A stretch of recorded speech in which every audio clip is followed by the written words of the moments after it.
shopping, working, and relaxing online can attract various digital threats.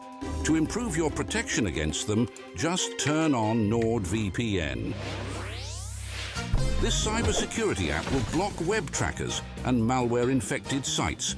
It will also encrypt your internet traffic without losing a smooth connection. Get NordVPN now. NordVPN, cybersecurity built for every day. Good afternoon, everybody. I'm pleased to be joined by Matty Pearson. We'll start with Catherine Hannah from BBC Radio Leeds.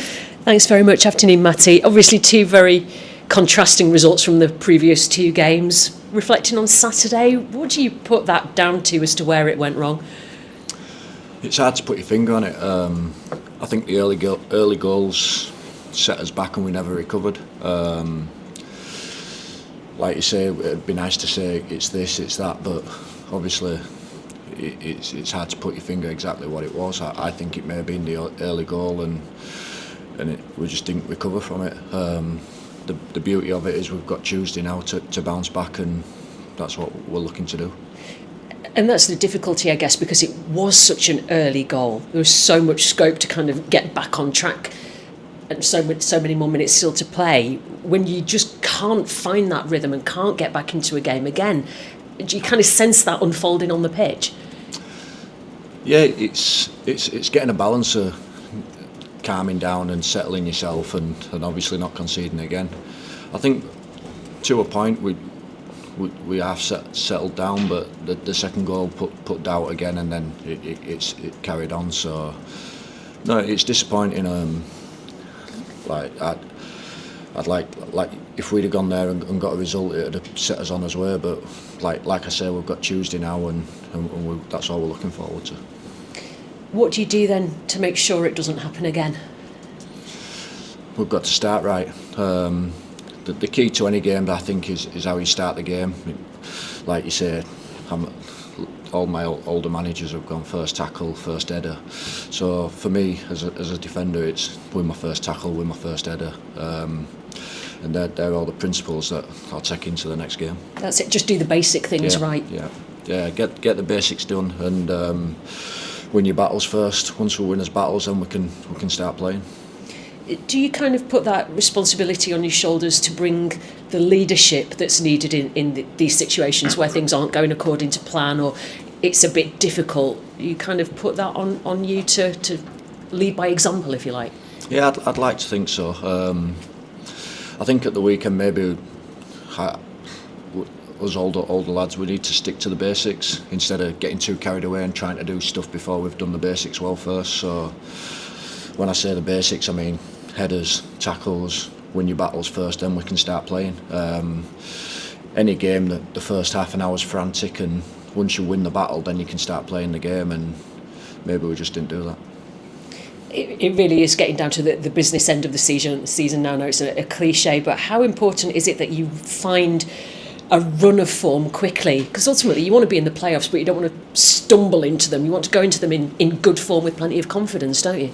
Yeah, the beauty of it is we win on Tuesday, it all changes again. So we're lucky in that respect. We don't have to get into the playoffs. We don't have to go searching for 3 or 4 wins on the bounce. One win could change it. So yeah, we're just focused on Tuesday, and then we're just going to take it as a game at a time. It is very tight. How conscious are you of the league table at the moment and the teams that are hoping to get into the top 6 just behind you? I take it as background noise. I think obviously there were a thing made of it at the weekend because we dropped out of the top 6, but it's a bit of background noise. We've just got to focus on the games, performances, ourselves. We can't be looking here, there and elsewhere to see what's going on. We just need to focus on the game, performances, and how we're going to play well. Lincoln away tomorrow then. I had a quick search. I know we were talking to you today. Did you have a youth loan at Lincoln way back when? Very early days of your career. When I was at Blackburn as a youth player, I went on loan there for a few months. I played in the FA Trophy. I didn't actually make a league game for them, but I think I was 17 or 18 years old then. Great experience. They were in the National League then. So yeah, it was a great experience. Learnt a lot. Even though I didn't really play, I got to see the level, and yeah, a big learning curve for me. Yeah, what was it? FA Trophy, Carshalton Athletic. Yeah. Do you remember anything about that game? I remember we lost. Yeah, I think might have played 2 games for him. I'm not 100% sure. I can remember playing away at Carshall. I think it's in London. You'll know better than me. I've got Yeah, no clue where it is. Yeah, that 18-year-old, massive learning curve. Obviously playing against a non-league team, and I was lucky to play for Halifax non-league, and it all started probably at Lincoln, learning and seeing what it's all about. Yeah, and I appreciate, it was a very, very short stint in your career, but how much can those experiences as a young player and going away on loan and just acclimatising to a different club, ultimately, all these little parts of the jigsaw contribute to where you are now, don't they? Yeah, it helped me massively. I ended up going on loan to Halifax and then staying at Halifax, and I'd say that was probably the biggest learning curve of my career, getting to play 2 years in the National League. Learnt me all the little bits that you don't learn at academy level, how you get hurt and things like that, and how you react. So yeah, it's a massive part of my story, but everyone's different. I think it's definitely helped me. And did that give you any flavour of what it's like? I mean, obviously they're in a different position now, very much so, but it strikes me as being quite a tight-knit little club. And the visit of Huddersfield is going to be a big deal for them tomorrow, isn't it? Yeah, we don't look into that too much. We have a game plan. We're going to try and execute it, and we don't look into the details of the opposition background. We're focused on their personnel, who they're going to be who we're going to be up against. We're there, obviously, as Huddersfield, and try get us up the leagues. Last one from me, that inevitably after a heavy defeat, people are very quick to be like, that's it, season's over, playoffs not happening, everything's doom and gloom. What would you say to people who have maybe lost a bit of faith that this season is going to end in the way that you're all hoping it will? I'm always positive. You can't get too high, you can't get too low. I think if you're like that, you'll end up driving yourself crazy, as a footballer anyway, because we've come from the Crawley game to this game. We can't get too high when the other week, and same again this week. We can't get too low after the loss, so we know we need to be better. It's simple as that. But like I say, we've always thrived off an underdog position, so maybe we can use that to our advantage now and go on a run and get in these playoffs. Best of luck tomorrow. Thanks, Matty. Thank you. Cheers, Catherine. We'll just come to Stephen Chicken from me, I tell you. Hi, Matty. Good to see you. I'm just wondering how Worthy's responded to Saturday. How's Worthy responded? Yeah, he's told us a few home truths. I think it didn't look great. We've been in over the weekend, obviously, and he said what he's thought, and that's that. So he's been put to bed now, and full focus on Tuesday. You talk about your spell at Halifax. Obviously, the two of you were teammates there. I suppose I know he was obviously had that spell last year as well, but did you know a bit more than the other lads what to expect from him, maybe? I played centre midfield with him, so I know what sort of player he was. He was tough tackling, wholehearted midfielder, scored a few goals as well. Well, what I can remember, but I didn't play with him for that long. I think it was about maybe a season. But yeah, like you say, you take your bits from each player, and I can remember him being a tough tackling centre midfielder, a bit like Hoggy, really. Yeah, I think previous seasons, we've had, even while you've been at the club, big defeats have then sort of acted as a bit of a spur. Thinking about sort of Fulham and Bournemouth under Carlos, or Burnley and Coventry under Neil Warnock. Are you hoping that can be sort of the same this time? Yeah, I think it's same to any team. I don't think it's just us, but like you say, we have reacted well to losing heavy defeats. I can remember one of my first games here, the Fulham game. Yeah. We lost 5-1, I think it was, at home, and we went on a really good run after that. Like you said, you mentioned a few more there, and I think sometimes it's good. It's obviously not good to get a defeat, but it's puts a marker down that it's not acceptable, and we can use it as a marker of right, we can't do that, and we can kick on from there. That's all from me. Let's look at the track. Cheers. Cheers, Steve. We'll just come to Stuart Rayner from Yorkshire. Sorry, Stu. It's all right, Matty. All right, guys. Hi, Matty. How are you? Yeah, good, sir. Good. I just wanted to ask, given that John's an inexperienced coach when it comes to first team level, and obviously, worked with some of you last season, but not many. Do you sort of experience players? Do you feel a bit more responsibility to sort of help him out to an extent? I think regardless of who the manager is, I always feel responsible. Even under Duff, I felt responsible. And under any manager, I think I've always felt like I've got a part to play and do everything I can. So even though he's, like you say, you think he's inexperienced, he's got his experiences with the youth setup, and he knows the players probably best because he's been here at the club longer than me, and I've been here nearly 4 years. So he's watched all the games, so he does know the players probably better than anyone. So yeah, I wouldn't say I'm more every manager, I feel a responsibility to play my part and try and help everyone. I mean, what sort of things do you sort of take upon yourself to do? Is it about sort of making sure everyone's in the right frame of mind on the training ground? What sort of things is it?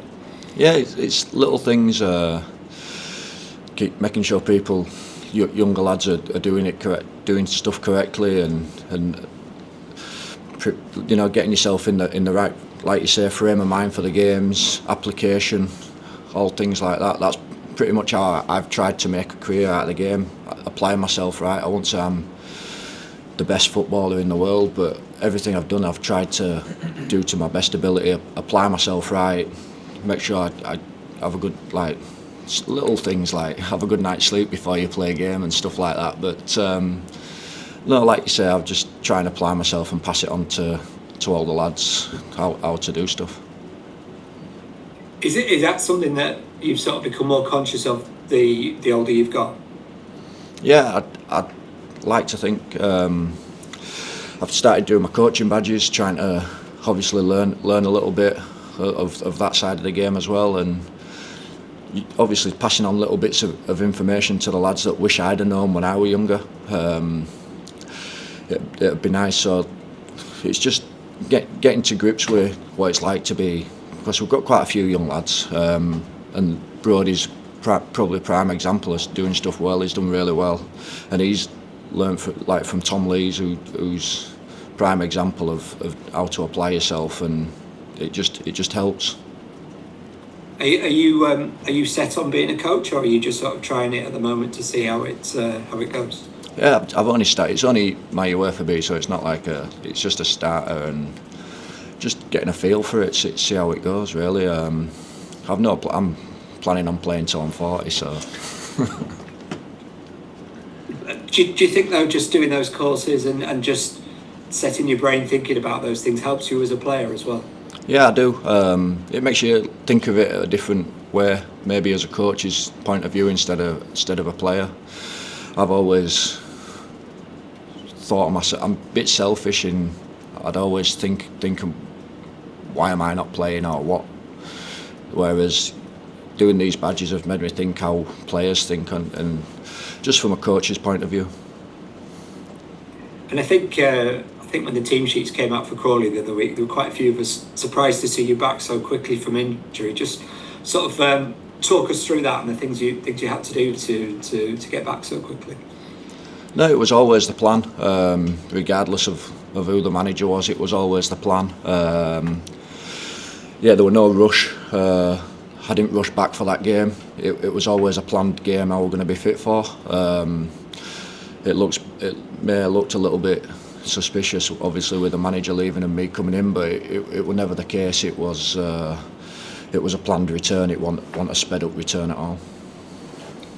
But I mean, that said, did the international break help you to just get a bit of extra work in rather than having to back it up straight away on the next Tuesday, for example? Yeah, definitely. It definitely helped. I'd I was lucky I didn't have to play a Saturday, Tuesday, Saturday, and it'd have been a bit of might have had to sit one out in that. But like I say, it was a planned return. It wasn't a case of sped up or anything like that. I think I was always going to be available for that crawl again.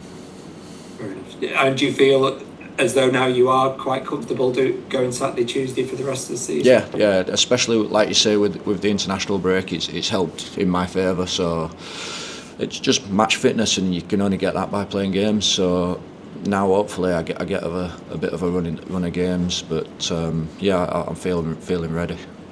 Excellent. Well, thanks for your time, Matty. Good luck with it. Cheers. Thank you very much, everybody. We'll be back shortly with interim head coach Jon Worthington.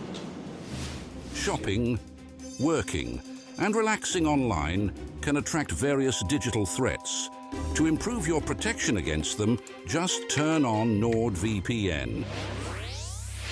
This cybersecurity app will block web trackers and malware-infected sites.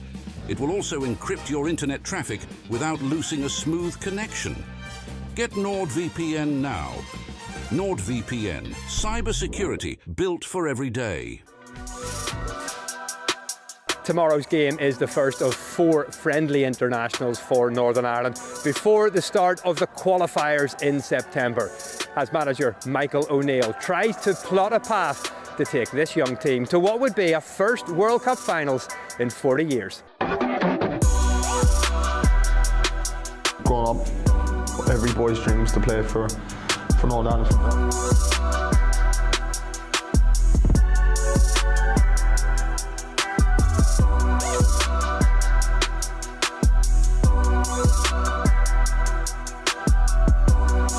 From Belfast, you know, it's such a small country, you know, and I would say it's a very close country, you know. Nearly everyone supports Northern Ireland's national team, so to be able to actually grow up and play for Northern Ireland means so much, you know. Get so much support from my friends and people, even like my school teachers and stuff. Everyone's just so proud and happy for me. What's the process like when you call up? I know obviously when you're playing through the academy ages, but then how does that come about? Is it a phone call, is it an email? And then once you're notified, what's the process like between then and coming to the camp like you are now? Yeah, so when I very first got called up, it was a phone call. The manager rang me just to basically say, and I didn't even have his number saved or anything. I didn't even know who it was, didn't know anything about it. Like, so I was obviously a big shock, and it was just to ring me just to basically say, yeah, you'll be getting called up before I just want to tell you person to person before you receive your email. And then obviously you just receive your email just saying congratulations and your itinerary and stuff of what you'll be doing, and yeah, from there it's just you're waiting until you meet up with a team. And I can remember just being so nervous for like 2 weeks just before I meet up and meet everyone. You know, there's players you've grew up watching, and to know you're going to be training with them and playing with them in a few weeks' time was just a mad feeling, like. And playing for Cliftonville, which is close by, you're almost playing in the shadow of Windsor Park. Yeah. I'd say it's a very small place. You know, every team's very close, and even playing for Cliftonville is a very, very great team. You know, they really did help me progress, and I made that step across the water a lot easier.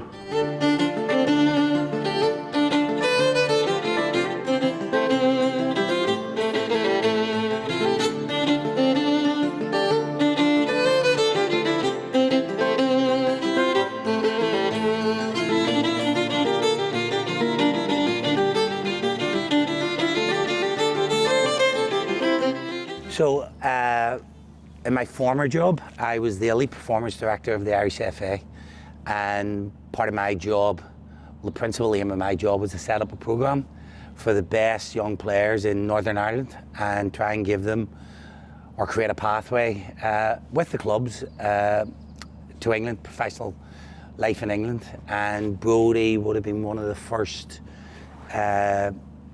players that actually entered into the full residential at Jordanstown. No, Jim obviously had a big part to play in my career in the early years. You know, being with Northern Ireland setup, from young. Not only did he help me, but the rest of the lads, you know, whether they ended up going across the water or not, it's just help you with the fundamental life skills. You know, what it takes to take that step from being a young boy into a man, and taking that next step in life, and really just making sure you know how important it is that every day you're you're the best that you can be. What stood out was his unbelievable.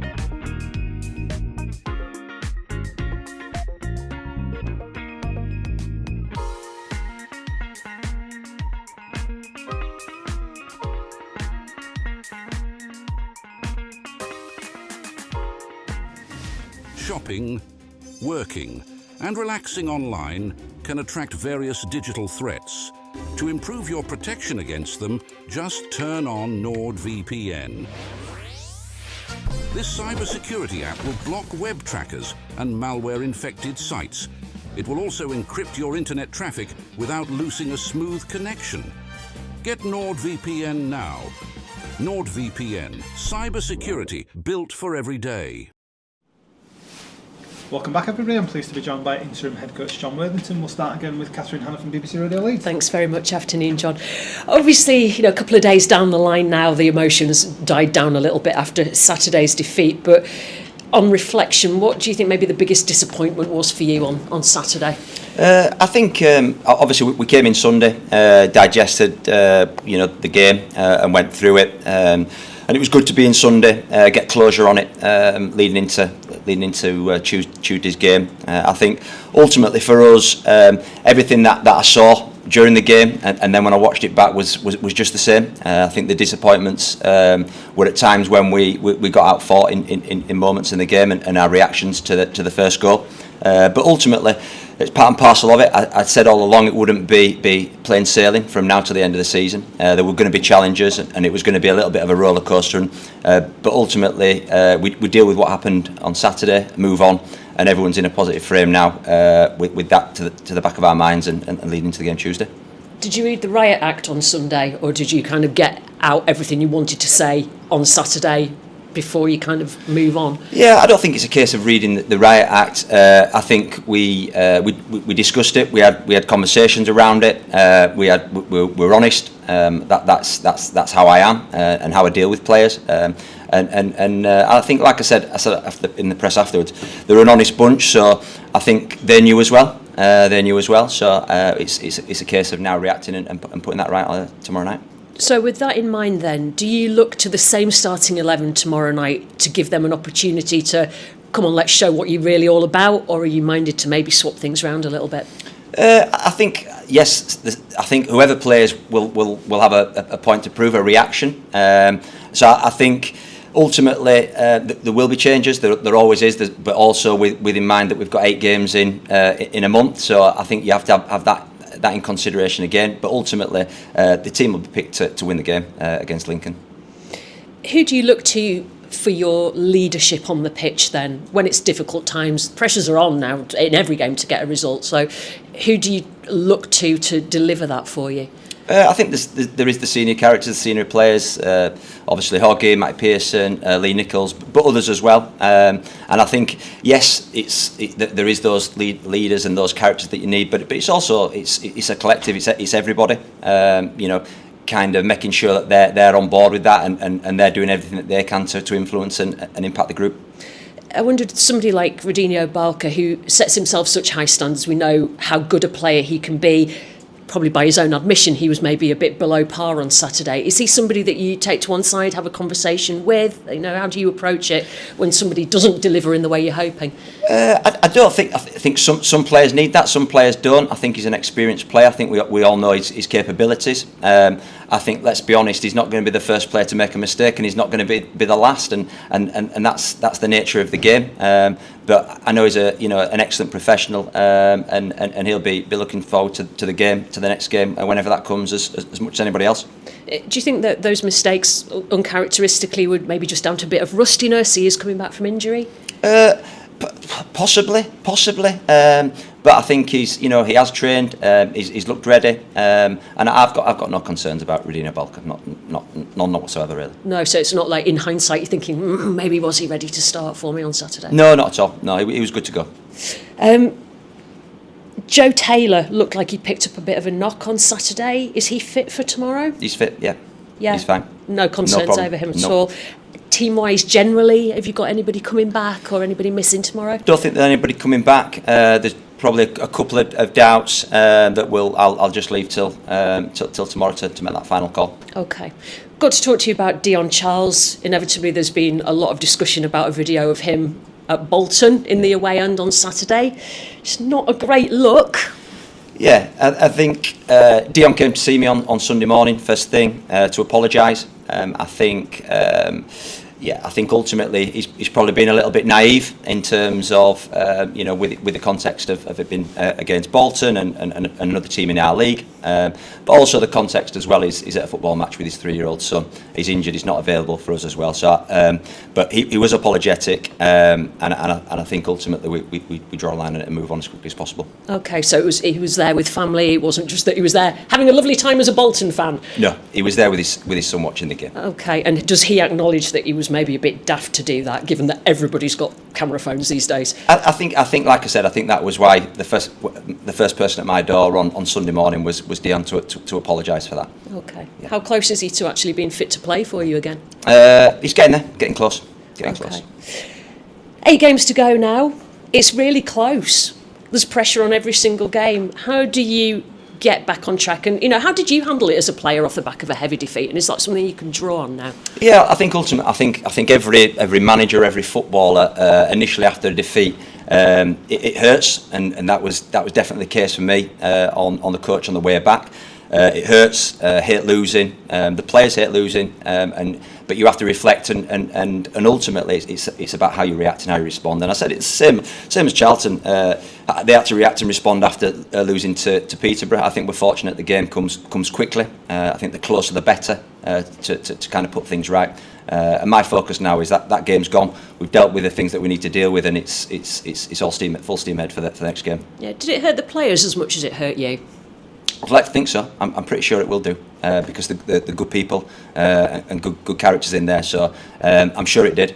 And like I said, I'm hoping for a response tomorrow. That's it, because it's imperative. That's got to be a one-off, hasn't it? If you're going to do anything this season, that you can't have more results like that. No, absolutely, and we know that, and so we go focused into the next game. Brilliant, thanks, John. Thank you. Cheers, Catherine. We'll just come to Stephen Chicken from We Are Terriers. Hi, John. You talked when you sort of took the role about these 10 games being a chance to lay down your principles a bit more than your previous spell. Does a performance like Saturday sort of prompt any kind of rethink, or is it a case of making sure the players are doing those principles and doing those basics better? No rethink in terms of how I see the game, what I want the players to do, a clarity in the roles with and without the ball, so nothing will change in terms of that. I think ultimately, and I think we can all accept that was what we hope is a one-off and a bad day at the office, and we move on from it quickly and get back on track on Tuesday. Okay. What kind of game are you expecting from Lincoln? I think every game away from home is going to be a challenging game. Respect the opposition, and I think ultimately, again though, my focus as always will be on us and how we kind of exploit areas that we can expose Lincoln. It looked on Saturday like at half-time you tried to ask the players to keep the ball a bit better, keep possession better. The pass accuracy, possession would weigh up on what it had been in the first half. Was that a sort of preventative measure, or is that more the kind of thing you want to see? No, that was ultimately that's what we should have been delivering from the first minute. I think we were, let's be honest, the goal shell shocked us a little bit, and that's again the learning that we have to react from that and stay calm and focus on ourselves in those difficult moments, and that's when we have to stand up and be countered. Yes, second half we had more dominant with the ball, but that's got to be from the first minute regardless of the score. Were you pleased with what your subs are able to do, and are any of them sort of coming to your thoughts and consideration for? Definitely in the thoughts. Like I said, the squad's getting stronger. I think whether it's the team that starts that we aim to win the game with, or it's the players that come on to try and impact it to win the game, I think it's just going to be a squad effort, especially over this, with the amount of games in a short space of time. That's all from me. Best luck. Thank you. Cheers, Steve. We'll just come to Stuart Rainer from the Yorkshire Post last. Hi, John. How you doing? How you doing? Okay. Good. Matty Pearson spoke to us earlier, and he said there'd been a few home truths on the Sunday, and he thought it was probably not a bad thing that you'd sort of had that moment. Obviously, you don't want to lose any time, but do you think the fact that it's come early in the in the spell, and you've been able to the players have been able to sort of see your reaction to defeat, and you've been able to get a few things out in the open, might prove to be useful in the longer term? We'll see what that looks like come the end of this set of games. But ultimately, I think whether it happened now or further down the line, I think ultimately for me, I think it's getting across to the players that we can never be outfought. We have to fight in every game we play. We have to earn the right to play. Those things are massive principles and beliefs of me as a footballer or a coach. And we have to make sure we do that, regardless of the opposition or the level. Those are just non-negotiables that have to happen on a football pitch. And we had that conversation, and we were really clear and honest about that. And ultimately, it's that care. The players have got to show that, and I'm sure they can do, and sure they will. That they really care about the club and where we want to get to. Obviously, quite a lot of these players to one extent or another, but will you be sort of looking to see who does really stand up on Tuesday? Yeah, absolutely. But I think it's everybody. Players who are coming onto the pitch, if it's subs coming on to impact it, or whether it's players starting. I think we've all got a responsibility and a role to play in that. And absolutely, we all need to be, myself included, need to be accountable and stand up to it. And again, we're talking to Matty a little bit about leadership. How much does any coach need players on the field to really sort of drive things from a leadership point of view? I think it's really important. I think as a coach, you prepare the players, you train, you do the work within the week, game plans and everything around that, and you can make tactical changes. But ultimately, once the players are on the pitch, and I know as a player, it's really important that they drive that and the messages, and they drive each other and hold each other to account in those moments and those difficult moments, and support each other as well. And I think those are the key leadership qualities that players have to show, but predominantly not when things are going well. It's in the difficult times. Yeah, and when we talk about leaders, we often think about the more experienced players, but you've got young leaders in the group like Brodie as well, for example. The fact that these lads know you from having worked with you in the past, are you able to maybe get a bit more out of them a bit earlier, ask a bit more of them, sort of thing, and do you think they're a bit more responsive because they know you? I'd like to think so. You referenced Brodie, but other young players as well. Like you said, it's not just leadership. Doesn't always just be. It's about experience. It's about what's in them, the character, and the personalities and what's in them. For example, Brodie's young, but he is a leader. He's a natural leader in terms of how he conducts himself on the pitch, and takes up those responsibilities in those difficult moments. And he is just one of the younger players who can also show those qualities. And whether you're fighting for promotion or relegation, do you think character almost becomes more important at this time of year when there's that much more riding on the games? I think so. I think it has a massive influence. Players being able to cope under stressful situations and make big decisions in big moments and times in games. So I think that is predominantly, it's not down to your footballing ability. It's about your personality and your values and those types of characteristics. But I'm confident we've got plenty of that in the dressing room. Excellent. Thanks very much for your time. Thank you. John. Cheers. Thank you very much, everybody. We'll speak to you all soon. Shopping, working, and relaxing online can attract various digital threats. To improve your protection against them, just turn on NordVPN. This cybersecurity app will block web trackers and malware-infected sites. It will also encrypt your internet traffic without losing a smooth connection. Get NordVPN now. NordVPN, cybersecurity built for every day.